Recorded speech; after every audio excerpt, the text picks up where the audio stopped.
सब वही है। अच्छा, हमने इधर वाटर अब बैलून पे, वाटर फ्लावर पे काम करना है, ठीक है। उसके ओके सर साथ जी। हमारी इस तरह की शर्ट बनेगी और साथ हमारा इस तरह का दुपट्टा बनेगा। ये पिक्चर मैंने अपलोड पूरी की थी पर हुई नहीं है पूरी। तो आपने इस तरह के से लाइन क्रिएट करना है, ठीक है। वाटर फ्लावर देख रहे हो, ये जो नजर आ रहा है आपको,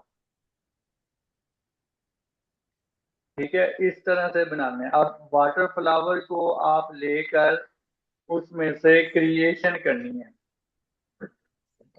इसी तरह से अच्छा सा डिजाइन क्रिएट करना है। जो हम दुपट्टे बनाएंगे वो भी हमने ब्रांड टाइप के लाइट से बनाने हैं। कुछ रशी बनाने हैं, कुछ लाइट से बनाने हैं, ओके सर जी। ठीक है।